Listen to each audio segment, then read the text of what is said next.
আসসালামু আলাইকুম ওয়া রাহমাতুল্লাহি ওয়া বারাকাতুহু। ইন্নাল হামদালিল্লাহ ওয়াস সালাতু ওয়াস সালামু আলা রাসূলিল্লাহ ওয়া আলা আলিহি ওয়া আসহাবিহি ওয়া মান ওয়ালা।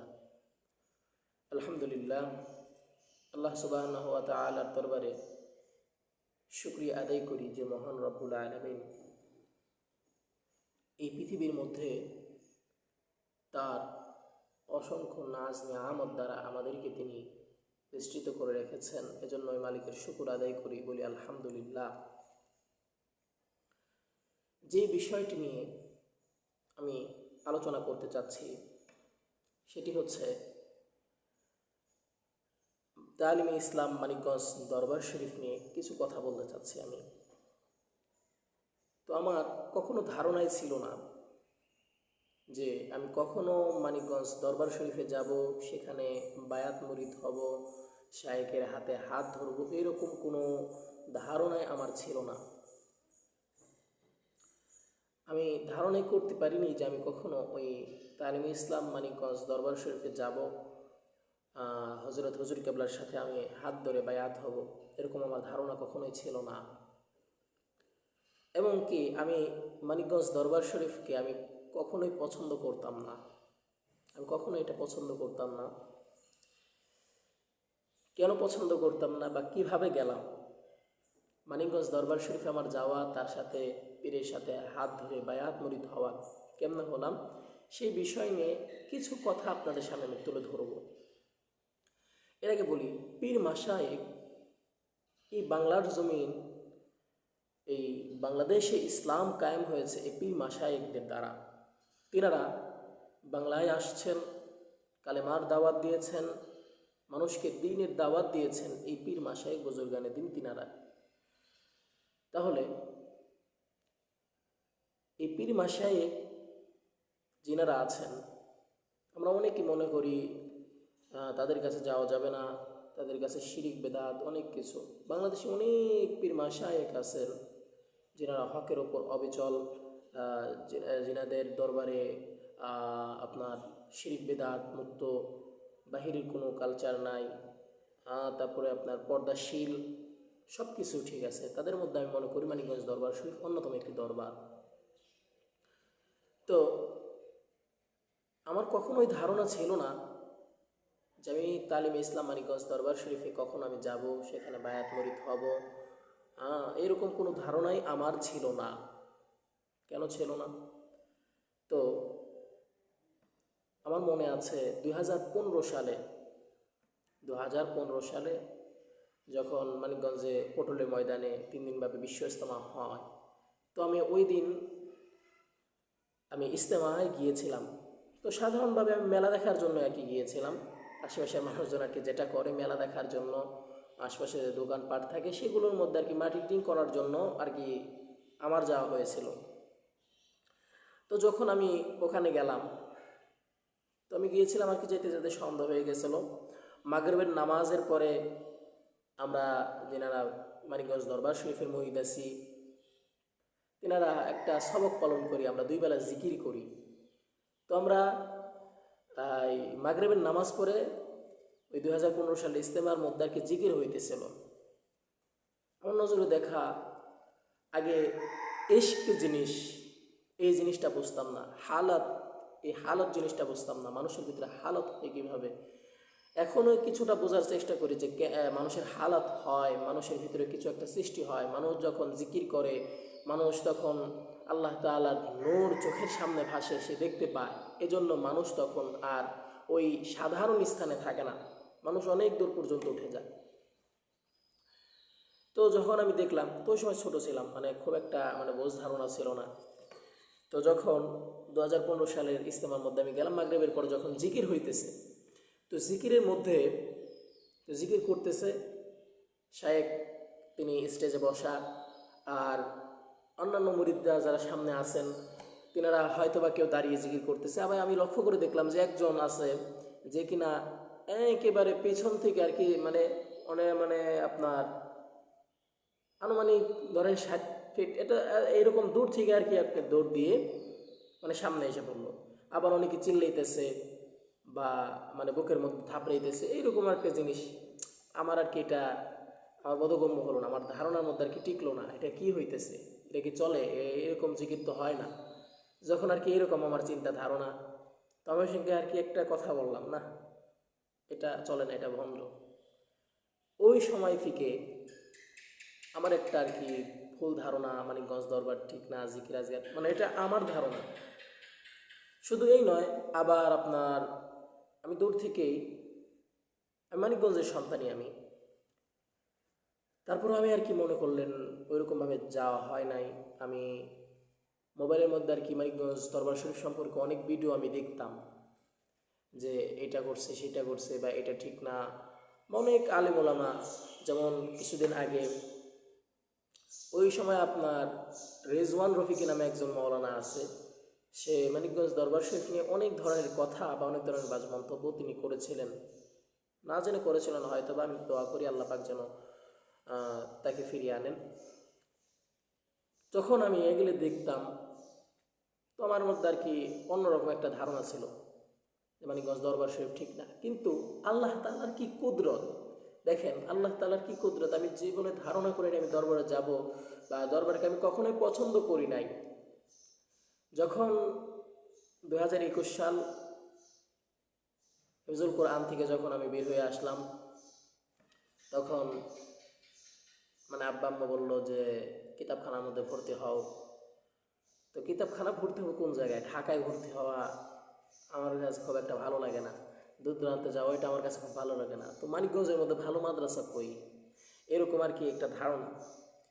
তো মানিকগঞ্জে কোন জায়গায় পড়া যায়, তো আমার জবান থেকে কীভাবে যেন বের হয়ে গেলো আমি মানিকগঞ্জ দরবার মাদ্রাসায় পড়বো। এই কথা যখন বের হয়ে গেছে, তো আব্বা আম্মা করলো আর কি, ভর্তি হওয়ার কথা বললো। তো আমি মানিকগঞ্জ দরবার মাদ্রাসায় গেলাম 2021 সালে। 2021 সালে যখন মানিকগঞ্জ দরবার মাদ্রাসায় আমি যাই, যাওয়ার পরে সেখানে আমি প্রথমত উর্দুখানায় ভর্তি হই। উর্দুখানায় ভর্তি হওয়ার পর আপনার সেখানে আমি অধ্যয়ন করি, সেখানে পড়াশোনা করতে থাকি।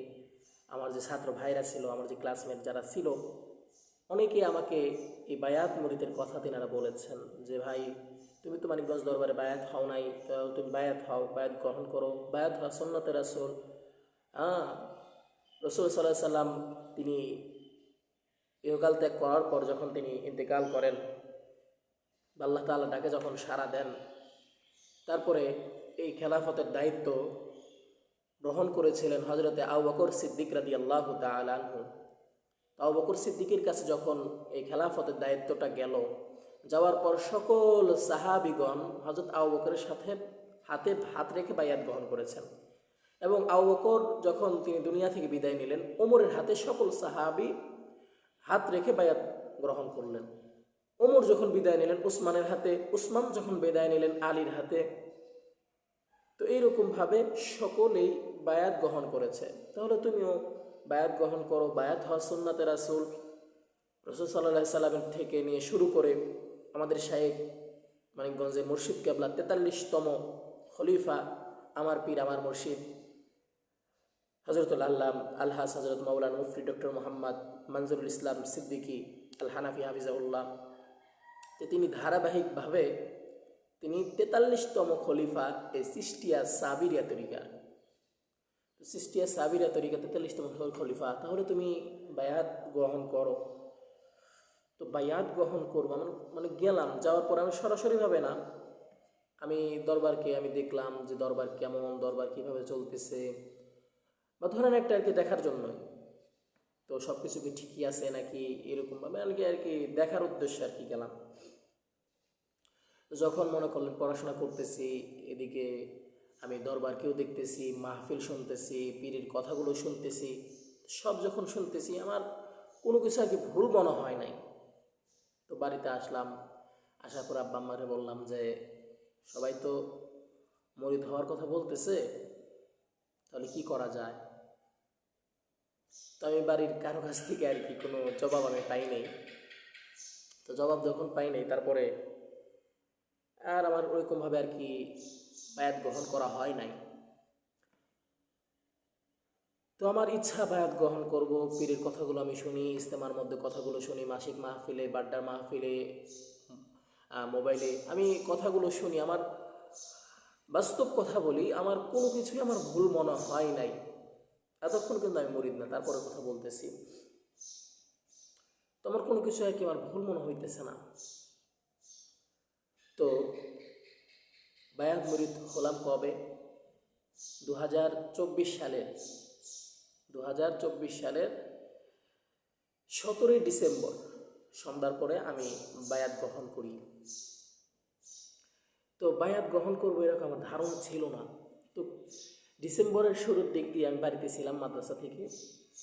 তো বাড়িতে থাকার পরে তো একদিন কেমনে কেমনে জানি বললাম আর কি, যে আমার ভিতরটা কেমন যেন মরে যেতেছে। তো একটা জবাব আসলো, ভিতর মরে কেমনে? আবার পীরের দরবারে থাকো, জিকির করবি, ভিতর মরবো কেমনে? আমি বললাম যে আমি তো বায়াত মুরিদ হই নাই।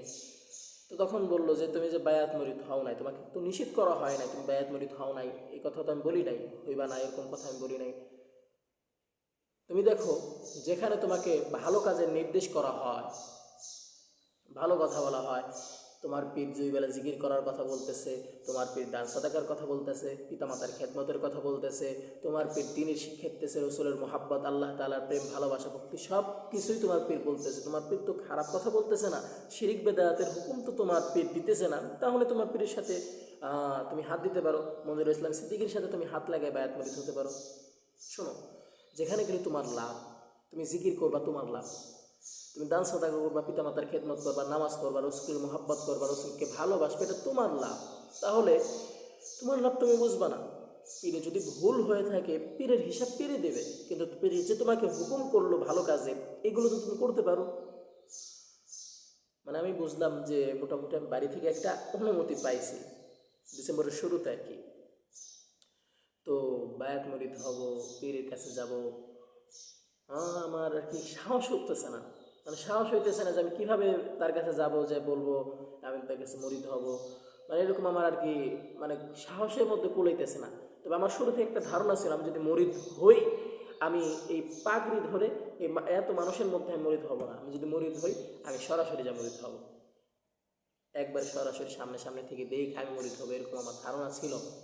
তো যখন আর কি যাইতে পারতেছি না, কাকে কার সাথে একটা লিঙ্ক আপ করে তোমার যাইতে হবে, যত সাহস হচ্ছে না। ডিসেম্বর মাসের 15 তারিখ, ডিসেম্বর মাসের 15 তারিখ তো রাত্রেবেলায় যখন আমি শুয়ে আছি আমার রুমের মধ্যে, যখন শুয়ে আছি তখন শীত, তো ডিসেম্বর মাসের শীত, কড়া শীত। তো 15 তারিখ রাত্রেবেলা 12টা, ঠিক 12টার দিক দিয়ে আমি স্বপ্নের মধ্যে আমি সাহেবকে দেখতে পেলাম। তিনি একটা জায়গায় বসে আছেন, আমি গেলাম, আমি সালাম দিলাম, সালাম দেওয়ার পরে আমি মুসাফা করলাম, সে আমার সাথে মুসাফা করলো, সরাসরিভাবে আমার স্বপ্নের মধ্যে আমাকে বায়াত মুরিদ করালেন। যখন আমি এটা দেখলাম, আমার ঘুম সঙ্গে সঙ্গে ভেঙে গেছে, আমার শরীর একবারে ঘেমে শেষ হয়ে গেছে। শীতের রাত, কিন্তু ডিসেম্বরের 15 তারিখ, কী পরিমাণ শীত আপনারা ধারণা করেন। আর এই শীতের মধ্যে আমার শরীর একেবারে ঘেমে গেছে। তো ঘেমে যাওয়ার পরে তো আমার চিন্তা ভাবনা, হায় হায় আমি কী দেখলাম, আমার আগামীকালই যেতে হবে, আমার বায়াত মুরিদ হতে হবে। তো 16 তারিখ, 15 তারিখ রাতে দেখলাম 16 তারিখ। তো 16 তারিখ যাওয়ার একটা সাহস পাইতেছি না। একজন লোককে আমি ধরে নিয়ে যাব, ভাই আমাকে নিয়ে যান, আমাকে একটু মুরিদ বানায় দেন, ওরকম মানুষের সাথে আমি লিঙ্ক আপ করতে পারতেছি না। আমি সরাসরি যেতে পারতাম, কিন্তু আমার ওরকম সাহস আমার হয় নাই। তারপরে 16 তারিখ রাতে আবারও আমি যখন ঘুমাই গেলাম, তো একই সেম স্বপ্ন আমি দেখলাম। তবে আগের দিন যেমন আমার সাথে হাত দিয়ে মুসাফা করলেন, কিন্তু এইবার আর মুসাফা তিনি করেন না। আমি সালাম দিলাম, তিনি উঠে চলে গেলেন, কিন্তু আমার সাথে মুসাফা করলাম না। একটু মনে হলো যে একটু রাগ রাগ হয়েছে হয়তো বা। তো পরের দিন 17 তারিখ আমার একজন বড় ভাই আছে, সদ্য বড় ভাই মাহাদি হাসান। তো মাহাদি ভাই, তার বাসা হচ্ছে আমাদের পল্লীমঙ্গল মাঠের পূর্ব পাশে আর কি, সেখানে তিনি থাকেন। তো তাদের বাসায় আমার শায়েক আবার ওই দিন 17 তারিখ সন্ধ্যার পরে তিনি ওই জায়গায় যাইবেন। তো মাহাদি ভাইয়ের বাসা, কাজী হালিম সাহেবের বাসা, মানে ওই যে বাসাগুলো আর কি পরিদর্শনের জন্য যাবেন, সেখানে যে একটু দোয়া দরুদ করবেন এটুকের জন্য। তো মাহাদি ভাইকে বললাম যে ভাই এরকম এরকম কাহিনী, তো কি করা যায়? মাহাদি ভাই বলল, আমার বাসায় তো আজকে আব্বা যাবে, তাহলে চলো আজকে। ঠিক আছে।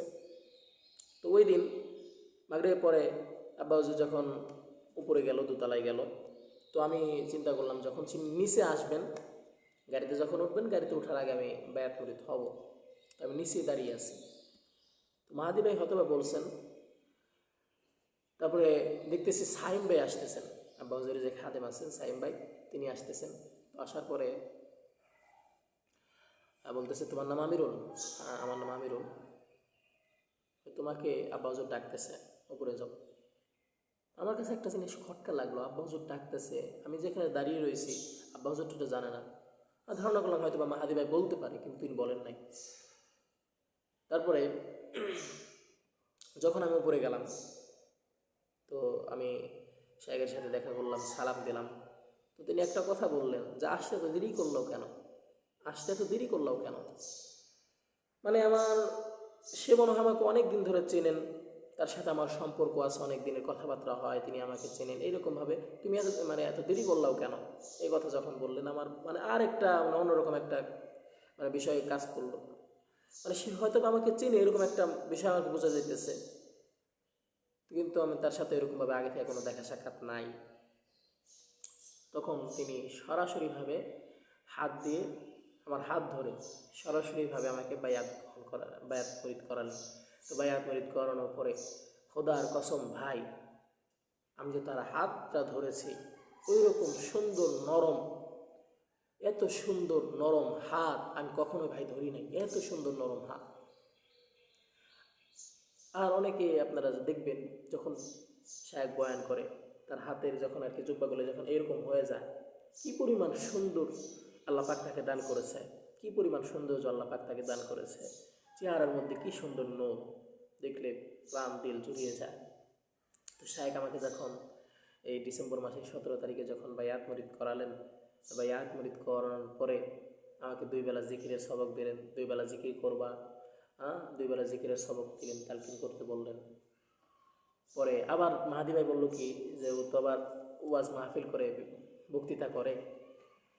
তো শায়েখ বলল, আচ্ছা ঠিক আছে, দোয়া করি, এই তরিকার লাইনের দাওয়াত কি তুমি পারো?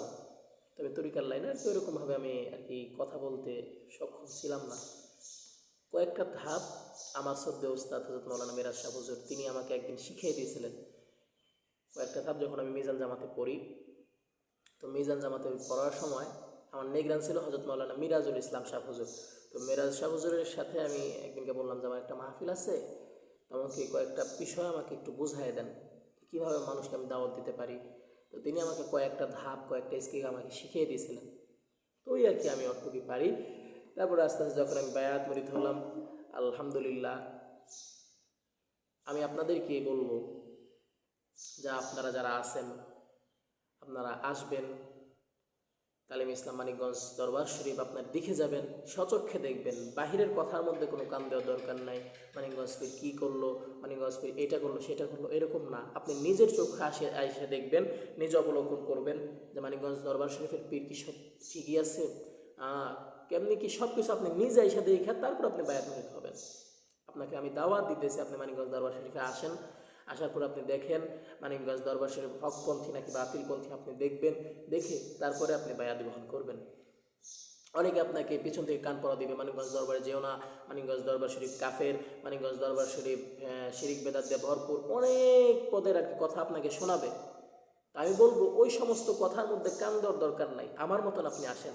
আমি দীর্ঘ 4টি বছর থাকার পরে আমি হাত দিয়ে বায়াত গ্রহণ করলাম। আমি আজ দরবারের সাথে সম্পৃক্ত প্রায় 5 বছর যাবত।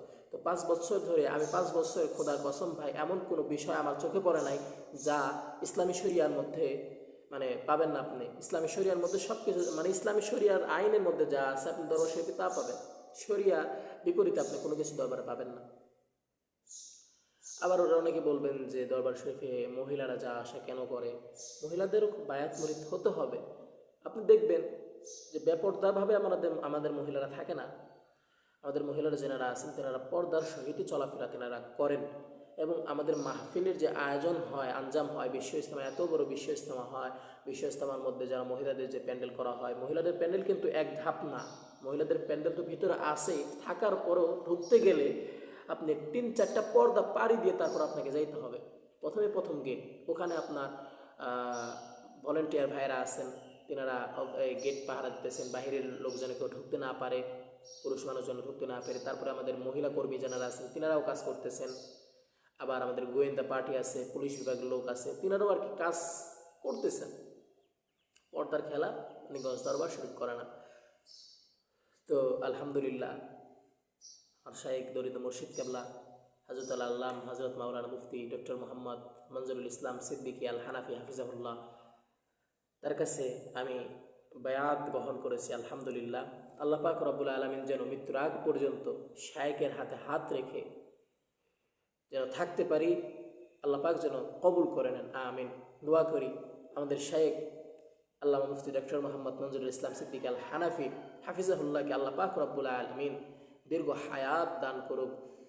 আল্লাহ পাক রব্বুল আলামিন তাকে যেন কবুল করে নেন, তার উসিলায় যেন আমাদেরকেও কবুল করে নেয়। আমি বলবো, আপনারা যেনারা আছেন, মানিকগঞ্জ দরবার শরীফ অনেক কুরুচিপূর্ণ আলোচনা আপনারা করেন যে মানিকগঞ্জ দরবার শরীফ ভালো না, এটা শ্যান। আমার এখানে অনেক মানুষ আছে যেনারা আমাকে বলে যে মানিকগঞ্জ দরবার শরীফ কেন গেলাও, মানিকগঞ্জ দরবার শরীফটা ঠিক না, এই মনে অনেক ধরনের কথা বলে। ভাই, কথা তো বলবে, আলোচিত ব্যক্তি তো যে আলোচিত ব্যক্তিরই তো সমালোচনা হয় না, কি বলেন?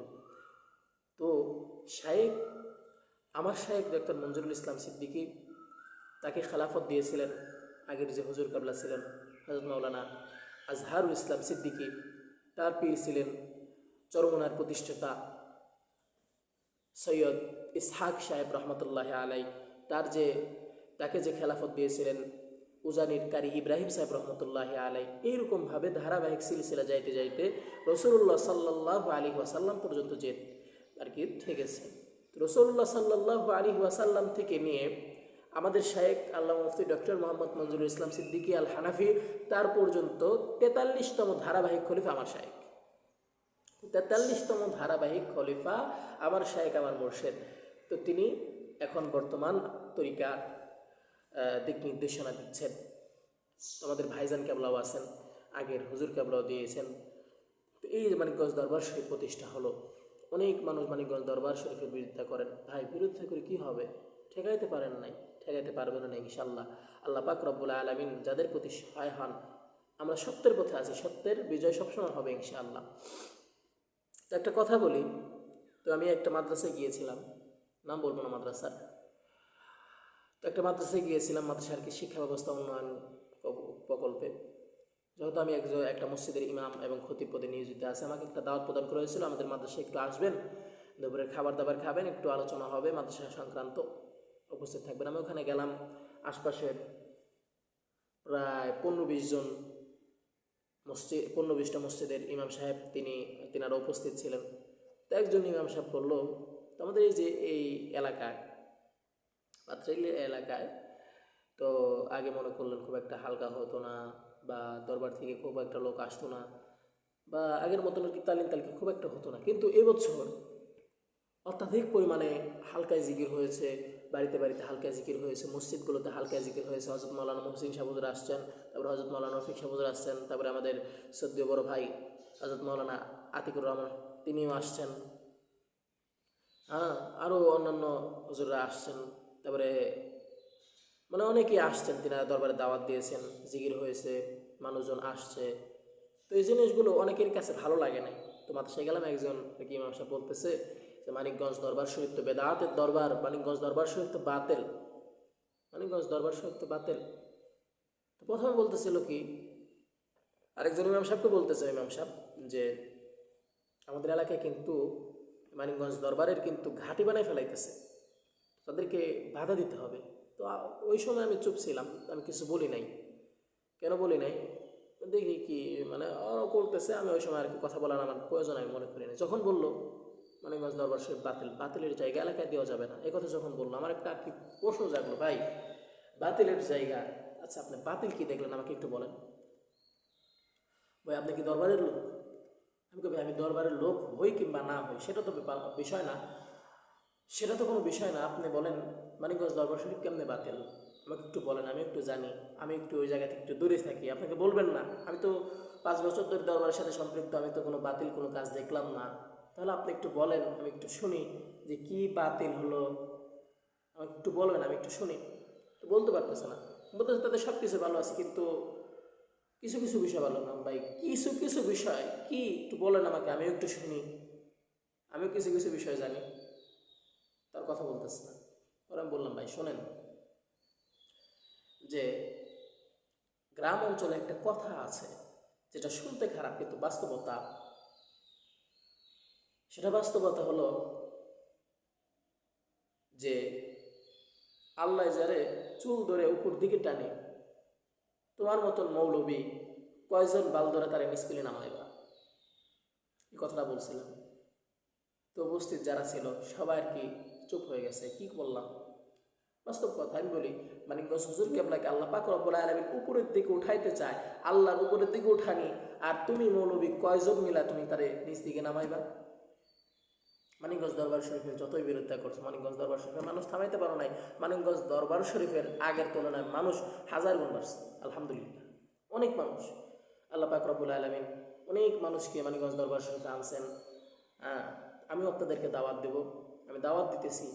মুরিদ হতে হবে বা এক মুরিদ গ্রহণ করতে হবে এমন কোনো কথা না। আপনি আসেন, আপনি অন্য দরবারেও আসেন, সমস্যা নেই, আপনি আসেন।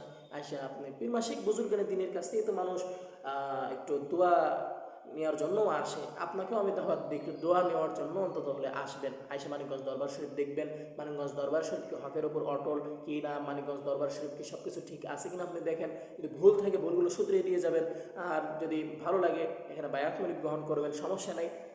হ্যাঁ, আপনাকে দাওয়াত দিই আগামী ডিসেম্বর মাসের 23, 24 এবং 25 তারিখ মানিকগঞ্জ দরবার শরীফের পূর্ব চত্বর পটলের ময়দানে 3 দিনব্যাপী শরীয়ত, তরিকত, হাকিকত এবং মারিফাতের বিশ্ব ইজতেমার ডাক দিয়েছেন আমার দরদি মুর্শিদ কেবলা আল্লাহ মুফতি ডক্টর মোহাম্মদ মঞ্জুরুল ইসলাম সিদ্দিকী আল হানাফি হাফিজাহুল্লাহ। সকলের দাওয়াত থাকবে, সকলে বিশ্ব ইজতেমার মধ্যে আসবেন।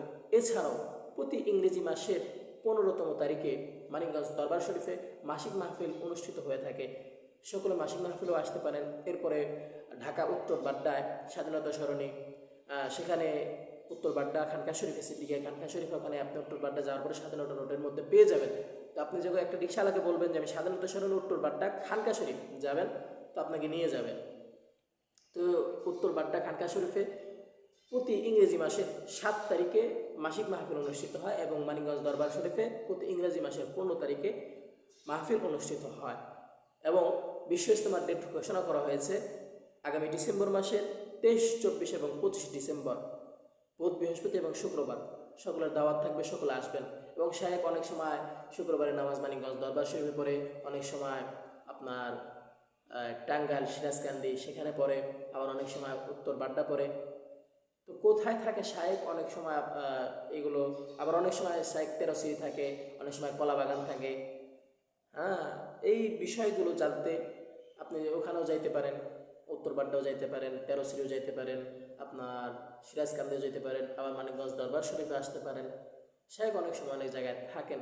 তো শায়েক কোথায় থাকেন বা শুক্রবার কোন জায়গায় নামাজ আদায় করবেন এই বিষয়ে তালিম ইসলাম মিডিয়ায় প্রচার করা হয়। তারপর আবার আপনার বাক্কা মিডিয়া, সেখানেও প্রচার করা হয়। আবার দরবারে ব্যক্তিগত কিছু মিডিয়া আছে, সেখানে তেনারা প্রচার করেন। তো ওখান থেকে আপনারা দেখে নিতে পারেন। আবার তালিম ইসলাম মিডিয়ায়, সেখানে আপনার অনেক শায়েখের অনেক বয়ান আছে। আপনি সুস্থ থাকার জন্য কী কী খাবেন, সুস্থ হওয়ার জন্য কী খাবেন, কালোজিরা কেন খাবেন, মধু কেন খাবেন, অনেক রোগের ঔষধ তিনি দিয়ে থাকেন।